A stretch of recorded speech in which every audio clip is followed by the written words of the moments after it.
On this episode of These Three Things, find out how my guest got cold feet living in London after moving there to pursue his comedy and acting career. I feel so at home entertaining. And I feel, people say that you've cracked it once you've found your purpose in life. And I feel my purpose in life has been and still continues to be to entertain. Hello and welcome back to These Three Things, the podcast that asks which person, place and treasured possession have made a profound impact upon your life and why. My guest today is an actor and comedian whose career in television, theatre and radio has spanned over 3 decades. John Thomson first made us laugh out loud with his witty contribution to the hit series Spitting Image, later going on to work closely with the comedy greats Steve Coogan and Paul Whitehouse. John has spent a lot of time on our televisions. You may remember him as Jesse Chadwick, the children's entertainer in Coronation Street, and most certainly for playing the much-loved character Pete Gifford in the multi-award-winning series Cold Feet. For this role, he was nominated as Best Actor at the Comedy Awards, whilst rightly being recognised by several mental health charities for his sensitive portrayal of male depression. Aside from his acting skills, John is a really accomplished drummer, having picked up the sticks at age 11. I am delighted to welcome John as my guest today on These Three Things. Thank you for being here. Lovely to see you. How are you? Lovely to see you too, Deb. I'm fine. Good. I've kind of beat the January blues because I did panto and it's kind of all-consuming. And did you have fun? Full on. Yeah, I did actually. It was a short run, so it was okay. It was very manageable. It finished on New Year's Eve, so I did 32. Okay. Which is doable, but I have done double that, 64. I went to see Cinderella myself down in Cardiff this Christmas. Oh, did you? I did Cinderella in Rill. Loved it. Oh, did you? Yes, I was Baron Hardup. Yeah. Oh, brilliant. Loved it. Oh, yes, I was. So, John, tell me, you've been so defined and identified on our television screens over the years for your contribution to comedy and your love to make people laugh. But I'm really interested, who or what makes you laugh? Well, I'll be straight. I don't watch a lot of TV anymore. Okay. I'm a BAFTA member, actually. I've just been ploughing. I voted today. I've been ploughing through the films. Brilliant. So I don't know who has the time to. I mean, I'm on the gaming one as well. I always try and start it, and I just think, and then the Craft Awards comes in for TV, and it's just like, it's so, you just have to completely immerse yourself to do everything. I don't think you'd sleep. So I tend to concentrate on the films because that's my joy. I love cinema. My influences are Eric Morecambe and Tommy Cooper back in the day. Yeah. More recently, I did see Mickey Flanagan at Stockport Plaza, and I mean, he's very kind of London, cheeky Cockney, and he absolutely brought the house down with work in progress that didn't really seem in progress. It looked polished to me. I think Mickey's fantastic. He's very funny. Yeah. I like people with funny bones, Tommy Cooper, that name. I remember him still as a little girl, and my mum saying, laughing out loud, both my parents. And I said, "What is it about him?" He said, "He's just got it. He's just got the funny bones." Didn't have to say anything. Just came on and started laughing. Yeah, truly. And what about your choices today? Did you find it quite easy? Was it an easy thing to do? No, not really. The last one was the hardest. We'll do one at a time, please. I'd love to hear your person. Who have you chosen? My person is my drum teacher. Right. His name is John Hicks. He's still alive. He's 88, and I only went to see him last Sunday. So he's in a care home. He still has his practice pad in his room, but his thing to relax now is colouring. So, adult colouring books. Yeah. He relishes doing those, particularly with coloured pencils. And he showed me his work, and it's stunning. It's like, it's not basic, it's shaded, and I was astonished how beautiful his pictures were, And it's so nice because it's quite meditative. It's an awful word, that, isn't it? Meditative to do, It's obviously at 88, you're going to get a bit cantankerous. But I said, "You do bingo, John? You could get joining me." No. He doesn't want to do the organised kind of things. But apparently there's some ladies, senior ladies in there who've got their eye, really like John, you know. Oh, really? Yeah, He's yeah, got I the like charm that side still. of things, yeah. And does he do the drumming for them? I mean, you said he's got a practice pad. Still I got a take it he practice hasn't got a pad. full kit. He's not got a kit in there, which is a shame, because he could have had, you know, electronic. You put the headphones on, no, you just hear, you know. Yeah. So that's a possibility. But why have you for him. chosen him? So what? Tell me about this profound impact upon your life. I always wanted to be an actor because I was class clown, so I just kind of, but I was very bright, and then I was hugely an annoyance.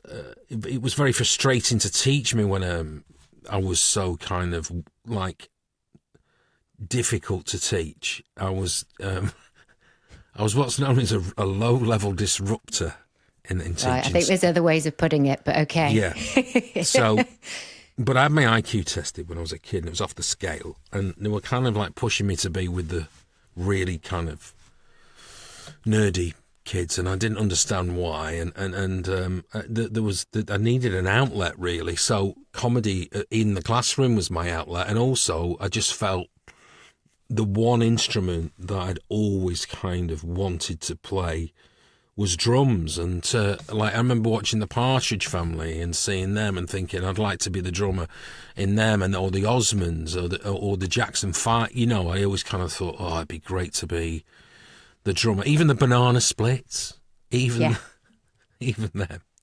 You know, it was kind of that. It was just like if I saw a drummer, I'd be like, oh, do you know?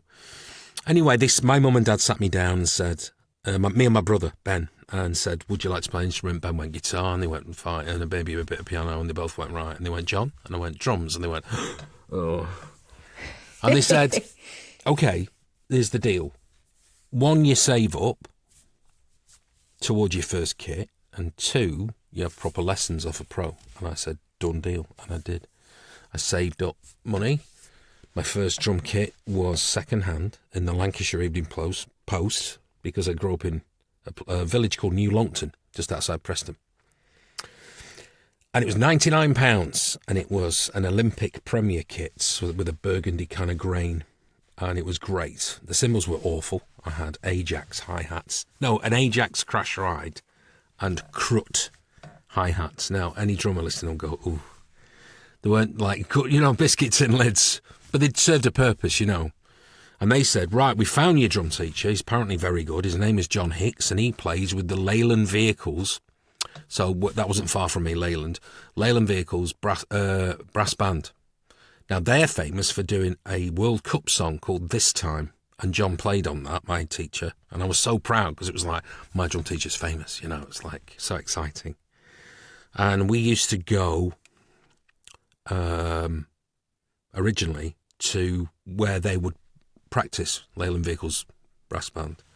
And I would go in, it's a cavernous place, and John would be there, and there'd be 2 drum kits, 1 each. And he would teach me on a Saturday morning, and I just could not wait for the next one to come round. But what you had to do was knuckle down and start at the very basic level, which is the rudiments. Now, do you want me to? Yeah, demonstrate? if you've got your practice pad, I would love a demonstration. The rudiments, you say? Yeah. So this is a Pat Petrillo practice pad. So these are all different densities of foam, of rubber. So you can get a different feel off each. Okay. So the basic thing was, John said, just snare drum, no hi-hat, no bass drum, no toms, no cymbals. What you've got to do is sit down, and the first thing you'll learn is the mummy daddy roll, which is basically, if I just tilt this forward a little bit, is right, left, right, left, right, left, left. So I used to sit in my bedroom on a drum stool with a snare drum stuffed with newspaper, because for the neighbours, so the ring wasn't so bad, that it wasn't so loud, because it sounds like a shotgun, you know. If you do a ring shot on a snare drum, it's so loud. And I used to sit there. I mean, the angle's probably not quite right here, but I'll just try and right, left, right, left. And it was just that until you got up to speed. So I would do this every night and think, right, okay, and then I'd try and get faster. Now, the amazing thing is, the day it breaks. So you kind of see.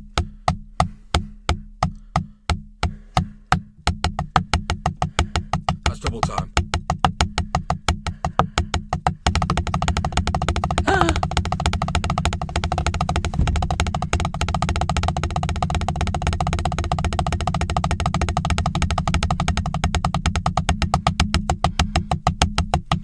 That's a double stroke roll. So brilliant, love that. That can be utilised later, and I'll show you one other, which is a lot of people have heard of, but they might not know what it is. It's a paradiddle. So the sticking on that is right, left, right, right, left, right, left, left, right, left, left, right, left, left, right, left, right, right, left, right, left.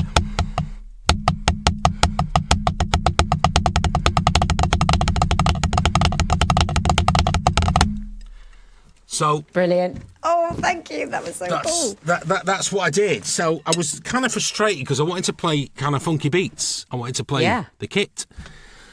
But he was strict and he said, well, we won't get onto that till you do this. So I just thought, well, I think it was a great way of teaching because I'm so desperate to start playing, actual beats, rock and funk and all the jazz and the various, that I wanted to crack that to get to that. It was a good way. It was a good method, really. But we would incorporate a little bit.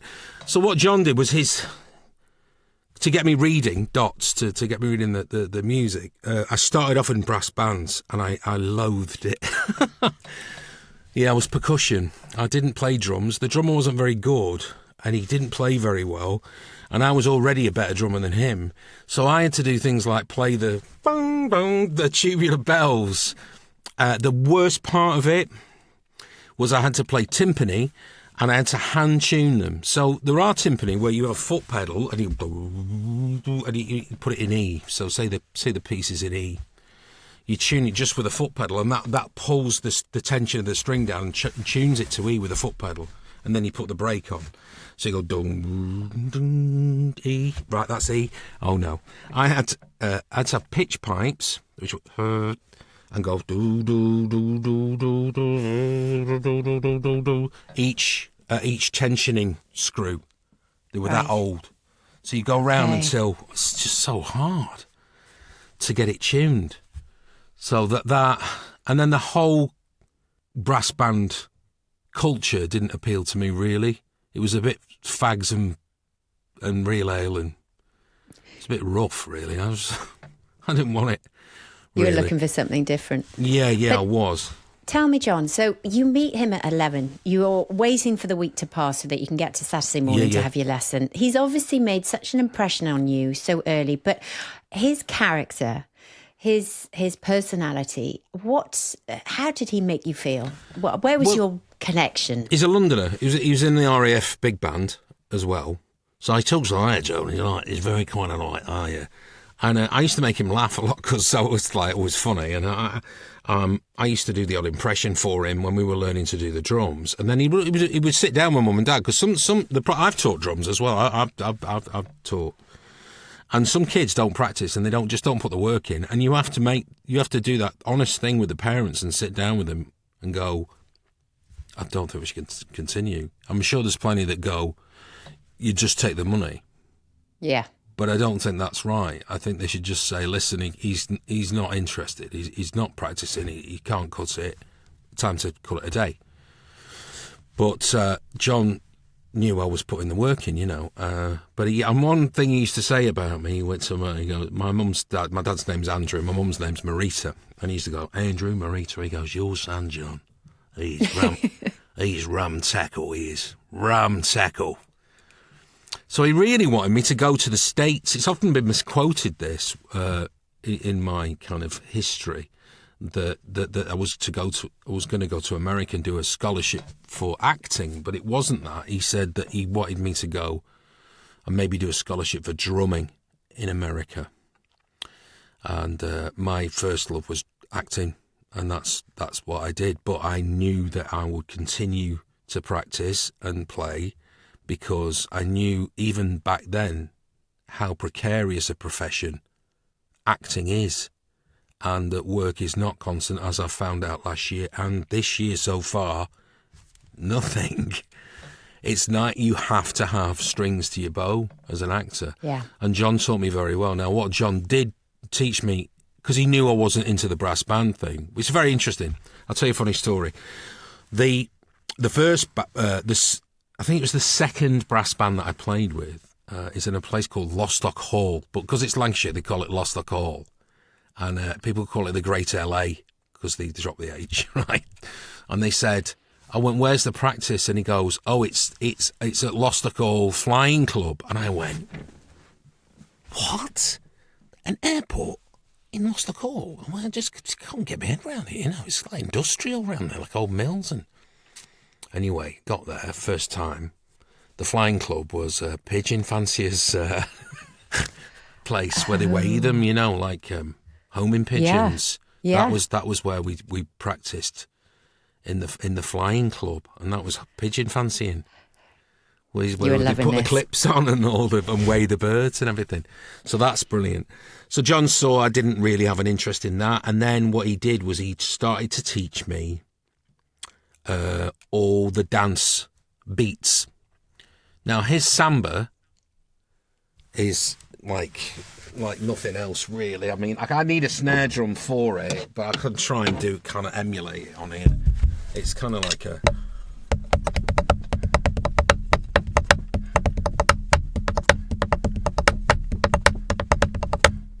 So that's his samba. And then when he showed someone that, you show top drummers that, they go, what's that? What was that? So the John Hicks samba is a thing of legend. Really? So he taught me a samba, a rumba, a square tango, a mambo, foxtrot, military two-step. So all these beats that I learned, every one of them, were all dance things. So I went into the working men's clubs, and it was organ and drums, and I knew every beat to play for the dance stuff. But also I would play American Songbook and all the chart stuff. A lot of old stuff though, because it's a senior clientele. So I mean, I think I know Neil Diamond off. I know the phrasing for every Neil Diamond song ever written. There was a lot of Neil Diamond, always. And a lot of artists. I used to back the cabaret artists as well. So they'd do Love Is in the Air, and they'd segue into the Love Boat, which is hysterical, really. Because it doesn't sound great on just organ and drums, you know. You need a bit of bass. Back in the day, in working men's clubs, you'd have like a four-piece, you know, a bass, guitar and organ, and it would always sound so much better. Sometimes a bit of brass. It would be a dance band, but organ and drums, it's a bit toppy. It's lacking a bit of bass, you know. But yeah, what a great way to learn, though, was just absolutely. like, you know, and phrase the song, stop, and then start again, and you know, and that I relish that. How many years were you under his tuition, and then you sort of set loose and remain friends? When I went to drama school, 18. Okay, so a good 7 years together. Round about 7, yeah. And how did he? You know, you've stayed such close friends. You mentioned he's 88 now. How did he take to your, you know, huge success? You know, watching it avidly, I'm sure. Did he comment as you went along? Yeah, he loved it. One of my worries was that he would have been a bit disappointed that I'd not pursued the drums when I clearly had a talent for it. But it was always a fact that I wanted to be an actor, but a professional standard of drummer at the same time. Because I have done an acting job where I was the drummer as well. It was the first thing I did was at drama school, right. And it fell in the summer holidays. I was so fortunate. I auditioned for a musical called Bebop-A-Lula, which was about the 1960 Eddie Cochran, Gene Vincent tour, and I was playing Brian Bennett from The Shadows, and I went in and I got it, and I was 18. And I went on tour and everything, and I was professional, and it just put me in such great stead, you know. And the fact that it fell in the summer holidays was great, because like drama schools are funny. If you get professional work while you're there, you usually have to leave and come back the following year. What school were you at? I was at Manchester Poly School of Theatre. So it's now Manchester Metropolitan University, but that's where I met Steve. That's where I met Steve Coogan. It's where there's quite a few great. There's Matthew Kelly went there, and Julie Walters went there. It's a great drama school, you know. Amazing. Yeah, then my first job was a drumming acting job. So, yeah, so they say in theatre, triple threat. Well, there's quadruple threat now. So it's sing, dance, act, play an instrument. Right. Now, my dance is not great, so I'll remain triple. So tell me, and just one last question before we go on to your plays. Who was John's inspiration on the drums? His favourite drummer? Yeah. His favourite drummer was Joe Morello. Now, Joe Morello is Dave Brubeck band drummer. I don't know them, I'm afraid. Yeah, you do. Take 5. Take 5, right. Yes. The Take 5. Okay, Take 5. That was Dave his Brubeck. Inspiration. His drummer. So, yeah, he had to play very unusual time signatures. And because I said to John, who's your favourite? And he went, Joe Morello. Oh, I love Joe. Oh. Fantastic. Amazing. Nearly blind when he incredibly thick glasses and he went blind, but continued to play. But, that was his favourite. He's an amazing drummer. So, yeah, John's inspiration is Joe Morello. But it's great we're still in touch and he's so proud. Because, like, when I got to the care home, he goes, oh, wait, there's some people who need to see you. And he presses his thing, which is probably for an emergency, and gets a nurse in and goes, here he is. Look who it is. And goes, oh, flipping heck, I didn't know you. How come you? I said, it's my old drum teacher. So he's dead proud. Oh, he likes showing me off to the nurses. And I love the fact that he'll get to listen to this and know just what a profound impact he had on that 11-year-old lad's life. So good, you know. He's got such a good roster of people as well. My mate's in a band called The Slow Show, massive in Europe, Slow Show. One of them they're not as big here in England, but huge in Europe. Paul Turner, that's Chris Huff. He plays with Slow Show. Paul Turner, he's the BBC Phil. He's the percussionist. So, I mean, that's how good he is, John, you know. Brilliant. Well, maybe I could segue now into your place, John, that special place that you call home, that you always like to come back to, wherever that is in the world. Where have you chosen? Here, home, is Didsbury. Home? Yes. Didsbury, Manchester. Yes, because it's got a lot of kind of fate attached to it. So in 1969, on Parswood Road, I was adopted as a baby from the Catholic Rescue Society on Parswood Road in West Didsbury. Now, that's not there anymore, the Catholic Rescue. However, it is a hospice for children called Francis House, and I am a active fundraiser for that charity. That's where that is. Because when it's Catholic Rescue, it was still going strong, you know, when I'd kind of achieved my notoriety, and I would open the fete every year because they'd be like, oh, can you come and open the fete again? I went, oh, right, okay, of course I can. But funny enough, Steve Coogan's mum and dad had fostered from Catholic Rescue as well, so we had a connection there, you know, and I would see Tony and Kath, that's Steve's mum and dad, at the fete sometimes, you know. So yeah, in 1969, Catholic Rescue, Parswood Road, and then I grew up in a little village, quite agricultural, really, you know, quite countrified, called New Longton, which is between Preston and Southport, just off the A59 for those that want to know. And I grew up there, and it was a lovely childhood. You know, I was very happy. But with it being rural, it was like building fires, putting rope swings over brooks, dens in the woods, that kind of. Brilliant. Proper childhood. Proper childhood. No phones, you know what I mean? Yeah. No distractions. So I had a happy childhood there. And then at 18, I auditioned to be an actor at the Manchester Polytechnic School of Theatre, which was on Parswood Road in West Didsbury. And my dad said, you know what that place is there, do you? And I went, no. He went, that's what we adopted you from. You went, joking. You've got to be 18 years full circle. He went, yeah. Full circle. It's an absolute tragedy that it was demolished because it was listed. But it was like the Beatles played there, Bob Dylan. You know, it was like armchair theatre and armchair thriller were filmed there. But it's apparently haunted. But the crossover under the stage was, I never liked going there on my own at night because it was like, you know, people used to say the chair from Armchair Thriller is one of the chairs down there. And I go, well, which one? And they go, well, we don't know. But I was expected to see someone sat in it, you know, if you're last to leave the theatre. So, so all those houses, the backs of them are fence panels because they're the gardens. So the actual first place you come to on Parswood Road after Manchester Poly School of Theatre's building, it was called the Horniman Theatre. It was Capitol Building, was Catholic Rescue, where I came from. So that's it. So I spent some time in London just because I believed that the streets were paved with gold. But unfortunately, they were paved with hard liquor and cocaine, and I thought, well, I can't stay here. I don't want to stay here. Most Northerners who go to London tend not to stay. There's three options. I mean, I just couldn't hack it in the end. I think one of the main things a Northerner misses is the friendliness, is the kind of, there's that awful thing on the tube where no one will look at you. There's an absolute air of mistrust and neurosis about the place. And my neighbours, when I lived in London, in Greenwich, I didn't know them. But here in Didsbury, I mean, we're on a WhatsApp group. It's not a net Twitchers one.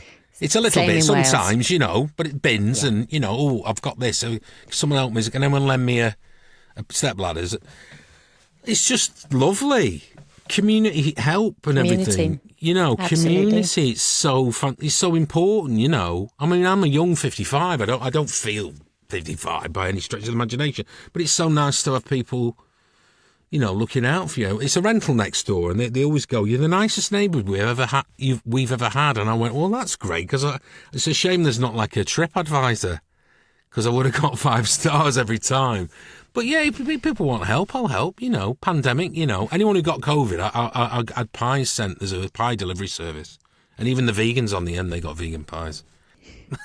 And tell me, I'm now really interested to know what you've chosen for your treasured possession. So if you were stripped of everything and you could take something with you, what have you chosen? Very hard, this. So okay, it's not easy. I love gadgets, and I have everything I need. Most people have everything they need and half of what they want. Well, that's not the case with me, because the older you get, the less you realise you need. And to put attachment onto material things is a dangerous game.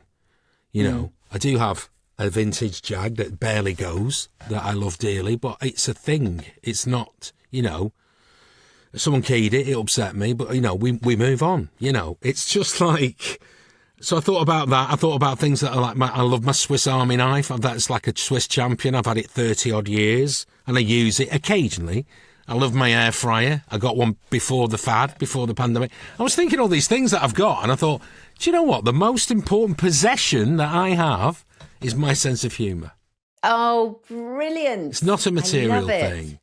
Not a thing. It's something I have with me all the time and can carry with me everywhere. And I felt that is my biggest blessing. And do you know what, Deb? One day I thought to myself, if I had the choice between being castrated or having my sense of humour taken from me, I would choose castration, because at least I could laugh about it afterwards. Too right. Do you know what I mean? Well, I hope that doesn't happen. So but, yeah.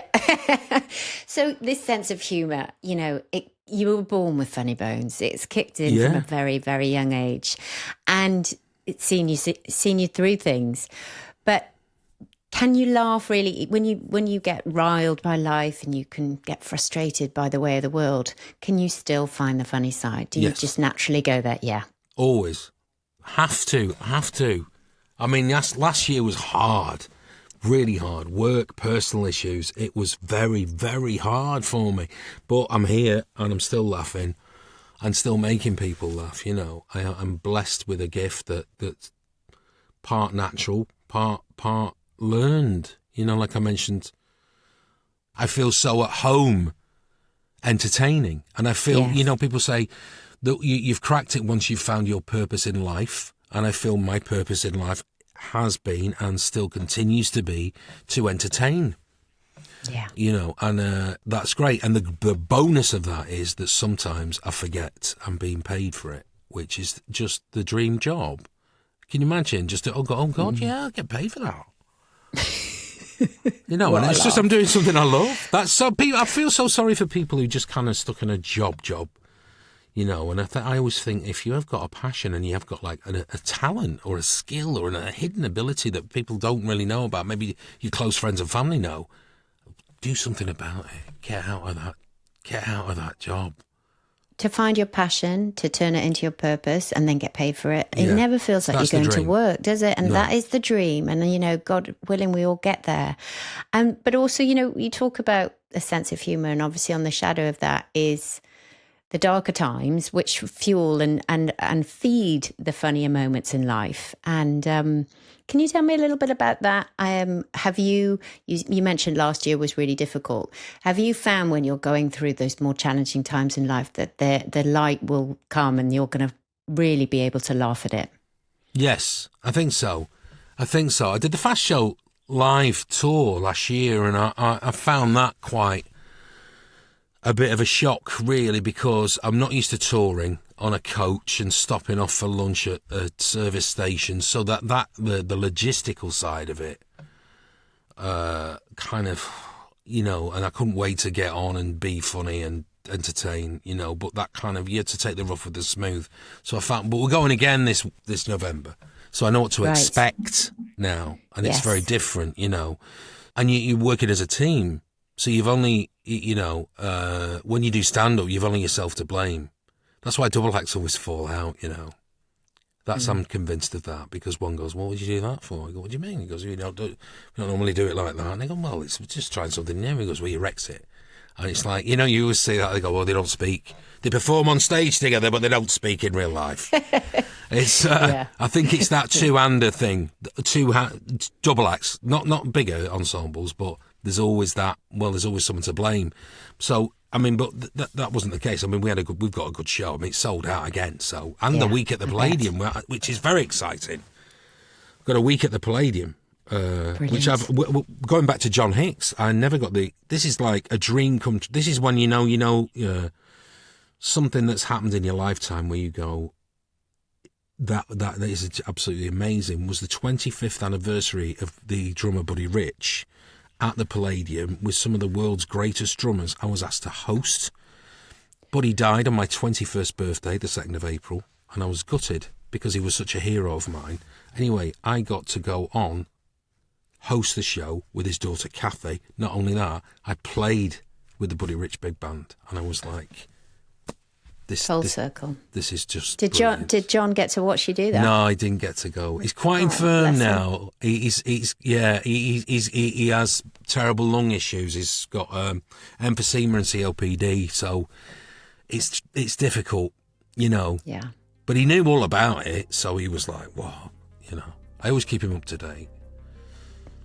Oh, John, this has been absolutely wonderful. I've really, really enjoyed hearing your three things. Brilliant. So to your John Hicks, 88 going strong, and to Didsbury, the place that you call home and have done since you were a little boy, and to that brilliant sense of humour. Long may it continue. You've made us laugh, you've made us smile, you've made us cry, and I have so enjoyed you being a guest today. Thank you so, so much. I hope you've enjoyed it.